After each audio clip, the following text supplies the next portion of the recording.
Haryana news देख रहे हैं आप और मैं हूं आपके साथ ज्योति संकवान।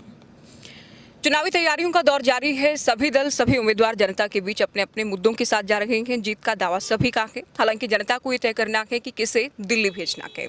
इसी बीच हमारे इस खास कार्यक्रम में कांग्रेस के दिग्गज, कांग्रेस के वरिष्ठ नेता मैदान में गए। 5 बार विधायक रहे, कैबिनेट मंत्री रहे। कांग्रेस ने फरीदाबाद से जिन्हें मैदान में उतारा है। जी हाँ, महेंद्र प्रताप जी हमारे साथ हैं, जिनसे हम खास बातचीत करने वाले हैं। स्वागत है सर आपका हरियाणा न्यूज़ पर। जनता के बीच आप जा रहे हैं, वोट की अपील आप कर रहे हैं, किस तरह का रिस्पॉन्स आपको मिल रहा है? देखिए, आपने मेरे ख्याल में पहली वर्कर मीटिंग के नाम से यही देखी है, शायद और भी देखी होगी। पहली और भी देखिए, मैं आपसे सवाल कर रहा हूँ। जी बिल्कुल। तो इसी से आप अच्छी तरह अंदाज़ा लगा सकते हैं कि जन भावना क्या है। इतनी बड़ी तादाद में, हज़ारों की संख्या में लोगों का 3-3 घंटे भी बैठे रहना इस गर्मी के मौसम में, इस चीज़ का सूचक है कि जनता बदलाव चाह रही है।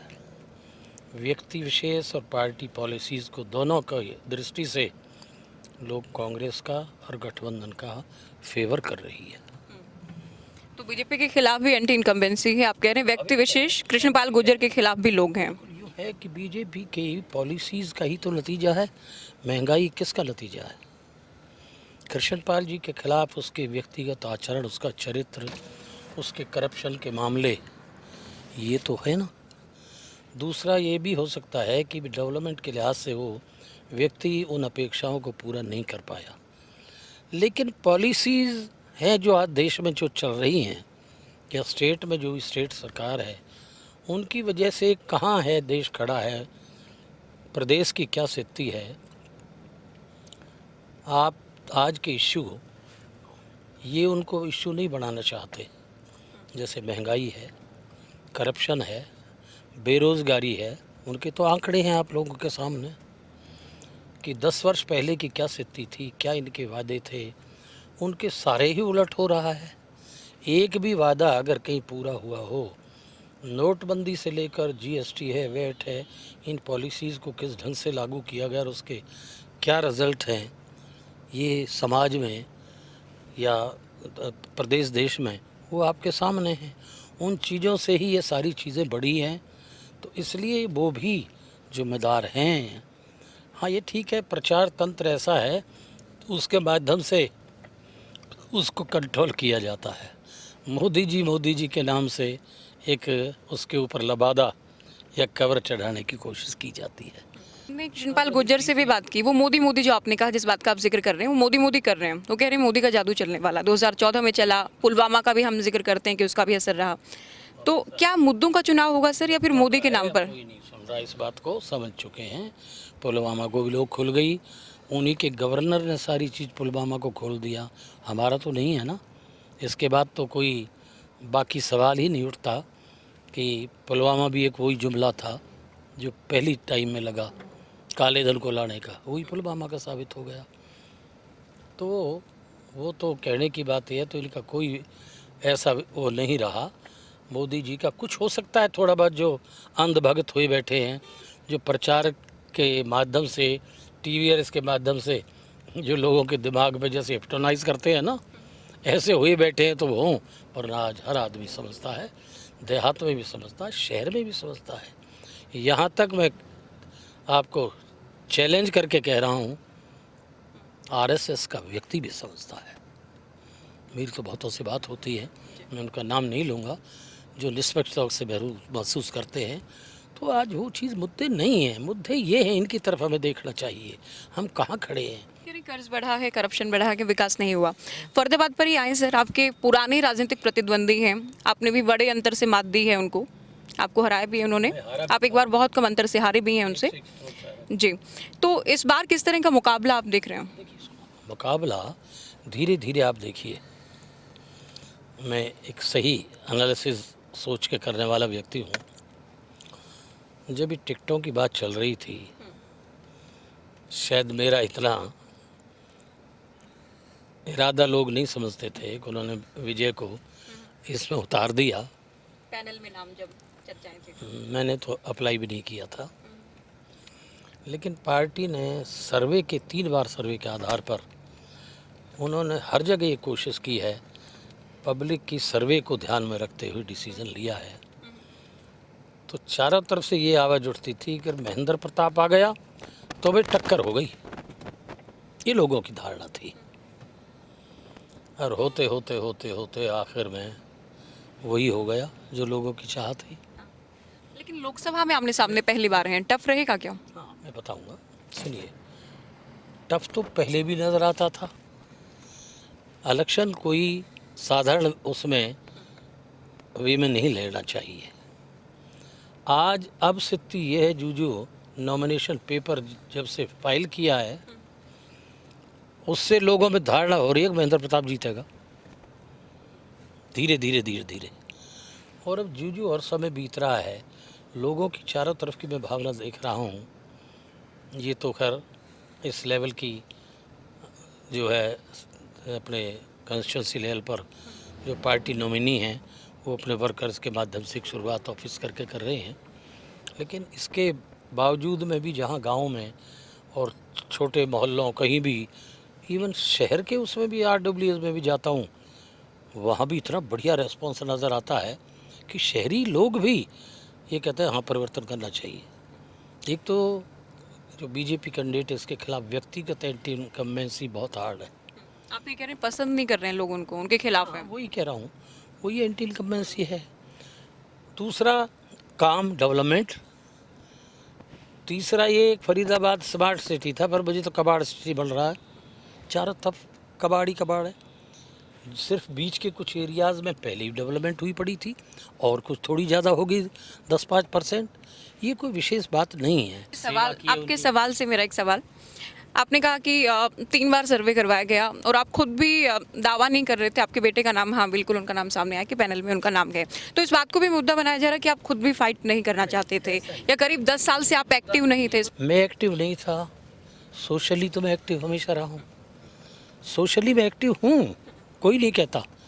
दुख सुख में जाना, करना, कराना, हाँ पॉलिटिकली मीटिंग्स की बजाय वो वजह कहीं मेरी खास ज़रूरत हुई तो मैं भी गया हूँ। एक विषय विशेष तौर से तुम्हारे कई रहे हैं, उनमें मैं भी गया हूँ। लेकिन ज़्यादातर विजय ही ड्यूटी है। मेरा बेटा है, MLA का इलेक्शन लड़ा है तो वो एक्टिव है तो मैं ही हूँ। लेकिन मैं सोशली तो मैं हमेशा एक्टिव रहा हूँ। कोई व्यक्ति नहीं कहता उनका आना जाना रुक गया है, एक व्यक्ति भी नहीं कहेगा।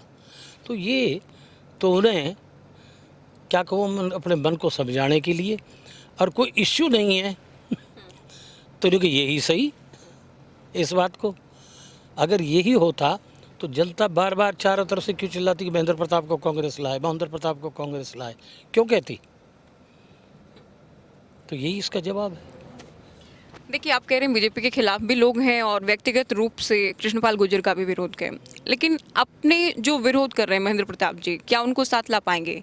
हालांकि करण दलाल की ओर से कह दिया गया कि वो आपका साथ दे रहे हैं, लेकिन उससे पहले उन्होंने कहा कि बीजेपी को फायदा देने के लिए आपको उतारा गया, ईंट से ईंट बजाने की बातें भी उनकी ओर से कही गई। ऐसा है, वो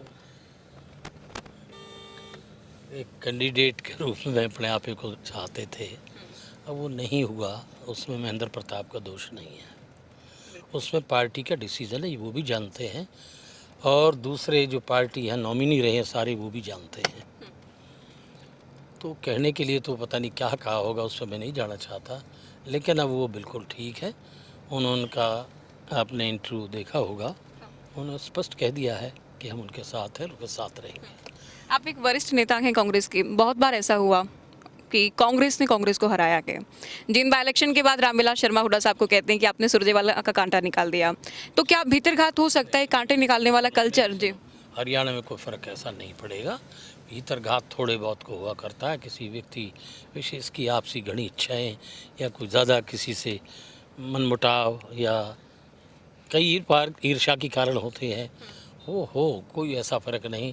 देखिए, मैं 3 बार MLA लगातार बनाऊं, और मैं जब भी बनाऊं जब 5 बने थे, 1987 में। ठीक है ना। अब उसी से अंदाज़ा लगाइए कि मेरे खिलाफ कांग्रेस और दूसरे अंदर भीतरघात नहीं करते होंगे। फिर 3 बार लगातार के बाद मेरे खिलाफ भी एंटी इनकम्बेंसी हो सकती है ना। तो चौथी बार ही बढ़ाया, कोई फ़र्क नहीं पड़ा। और कोई विशेष वो नहीं रही। आज ही मेरे खिलाफ कोई विशेष नहीं है। सिर्फ आप दलाल साहब की बात कह रहे हो, दलाल साहब भी वो नहीं है, वो भी शांत है कि भाई ठीक है यार, पार्टी ने फैसला कर दिया है। अरे आज नहीं तो कल सही, कल कैंडिडेट बन जाएंगे वो। मैंने कहा हमेशा का ठेका लिया है। मैंने तो जब भावनाओं के अनुरूप पार्टी ने एक ठीक डिसीजन लिया है, मैं भी समझता हूँ आज कि ये सही है। मुझसे बेहतरीन कैंडिडेट नहीं हो सकता था, मैं अपने मुँह से नहीं खुद ये मान रहे हैं। मैं अपने मुंह से कहता नहीं हूँ, मुझे अपने मुंह से बड़ाई करना मुझे अच्छा नहीं लगता। लेकिन वास्तविकता भी है, सच्चाई है कि आप लोग जिस तरह जो समर्थन जो दे रहे हैं, वो बदलाव के लिहाज से उस बीजेपी कैंडिडेट के विरुद्ध के बाद ये देख रहे हैं महेंद्र प्रताप ये ठीक है, यही आदमी है जो हमें बढ़ाना चाहिए। ये एक धारणा है। 1987 का आप जिक्र कर रहे थे, केवल 5 विधायक कांग्रेस के चुनकर आए, जिनमें आप भी थे। आपका नाम काफ़ी सामने आया उस वक्त भी। बिल्कुल जी, बिल्कुल रहे हैं। 5 बार विधायक, जिसका मैंने शुरुआत में भी जिक्र किया। आप कैबिनेट मंत्री भी रहे, बड़े कद के नेता, इसमें कोई दो राय नहीं। लेकिन अब जो आप खुद भी कह रहे हैं कि बहुत अच्छा फैसला है, लेकिन अब जो टिकट मिला है महेंद्र प्रताप जी, क्या इसमें हुड्डा साहब की पसंद होना या उनके करीबी होना ये चला है कुछ? दलाल साहब की का भी होता तो भी अच्छा होता, मैं जो कह रहा हूँ। लेकिन तुलनात्मक दृष्टि से दोनों क्षेत्रों के समीकरण, सोशल इंजीनियरिंग, सबका अगर समग्र दृष्टि से हम आकलन करें तो उस दृष्टि से फिर मुझसे बेहतर नहीं था इन पे। ये सच्चाई है। ये जो आप कह रहे हैं सोशल इंजीनियरिंग, मैंने कृष्णपाल गुर्जर से भी पूछा ये कि चूंकि आप गुर्जर समुदाय के बड़े नेता हैं, वो फायदा आपको मिलेगा। हुड्डा मैं सारी बातों का जिक्र कर रही हूँ। हाँ, उसी में सब सार है जी। हुड्डा साहब के साथ जाट वोटर्स के आने की उम्मीद है, उदय भान के साथ ऐसे समुदाय के, कांग्रेस पार्टी मुस्लिम जो वोटर्स हैं उनको भी साथ ला सकती है। तो ये पूरा होमवर्क किया गया कि आपको लगता है कि ये तमाम जो चीज़ें, फैक्टर्स जिन पर काम किया गया कि फिट बैठेंगे? 100% फिट बैठेंगे। उसके कारण है, देखिए आप जो कह रहे हो जातीय समीकरण की बात, हालांकि मैंने कभी जातीय उनको कभी भाव नहीं दिया ज़्यादा। हाँ, ये ज़रूर किया अपने समय में कि फिर भी जन भावना को तो आदर हमें करना होगा। उसके मुताबिक हमने सबको एक रिप्रेजेंटेशन देने की अपने जीवन में काम किया है, चाहे वो डेवलपमेंट का हो, सर्विसेज का हो, कोई भी हो। और मुझे तो अब जानने लगे नहीं, लोग नहीं ना जाने कि गुजर है।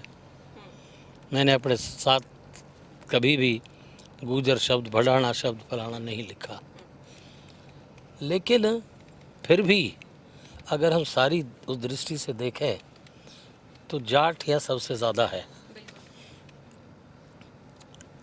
जाट लीडरशिप इस समय और दूसरी पार्टीज़ में खाली है। दूसरी पार्टी में देखो तो कांग्रेस में भूपेंद्र हुड्डा जैसा नेता यूँ है कि उन्होंने 2 बार चीफ मिनिस्टर रहे और अपने मेहनत से, काम से अपनी साख और जगह समाज में, राजनीति में बनाई है। जाटों में नहीं, दूसरे लोगों में भी। लेकिन जाट विशेष तौर से वो उनकी तरफ देखता है कि वे तुम्हारा रिप्रेजेंटेशन, तुम्हारा ठीक कांग्रेस का एक वो है जिम्मेवारी दी है। एक कारण तो ये उदय भान जी का ये एक वर्ग विशेष में भाई तुम्हारा अध्यक्ष बना दिया। ऑल इंडिया लेवल पर भी एक सोच, एक प्रचार के लिहाज से एक है कि खड़गे जी बना दिए। तो ये सारे कारण हैं कि वो कांग्रेस को दे रहे हैं। अब शहर में मुझे लगता है हमारे महाजन हैं, मुझे तो लगता है आधे से ज़्यादा कांग्रेस को दे रहे हैं। मेरा अपना आकलन, मुझे कहना नहीं चाहिए। गुजरों का हिसाब है ओवरऑल अगर हम देखें तो 2/3 गुजर, अगर संपूर्ण आकलन रेशो अलग अलग क्षेत्र एरियाज़ की देखें तो भाई 2/3 और नहीं तो 60-65% तो गुजर मुझे देगा। ये जो 10 लाख मार्जिन की बात कह रहे हैं, उसका क्या तोड़ है आपके पास? कृष्णपाल गुर्जर ही कह रहे हैं पिछली बार तीसरी सबसे बड़ी जीत थी। मेरी सुनो, फिर मैं उसका वो कह देता हूँ। ये एक साइकोलॉजिकल वार होती है। वोटर के ऊपर एक प्रभावित करने के लिए कि मैं जीत रहा हूँ, इतने से जीत रहा हूँ। आम वोटर को एक प्रभावित करने के लिए कि यार ये तो असर डाल दो कि जीत रहा है, जो कुछ परसेंट वोटर ऐसा है जो जिसका वेवरिंग माइंड जो है वो उधर जुड़ जाए। सवाल आपसे, अगर वो 10 लाख कह भी रहे हैं कि 10 लाख का अंतर रहेगा, महेंद्र प्रताप क्या कहेंगे, कितना अंतर रहेगा अगर आप जीते? ये तो मैं नहीं कह सकता कितना अंतर ले रहेगा, पर मेरा अपना आंकलन है इस समय के उससे मुझे ये लगता है कि कम से कम 2.5-3 लाख से कांग्रेस कैंडिडेट हर हालत में जीतेगा। और अब जो भी समय बढ़ेगा तो मैं समझता अंतर शायद और भी बढ़ेगा। सर बहुत शुक्रिया बातचीत के लिए।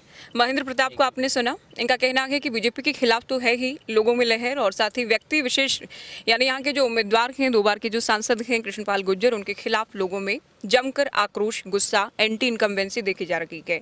जीत का दावा इनकी ओर से किया गया है।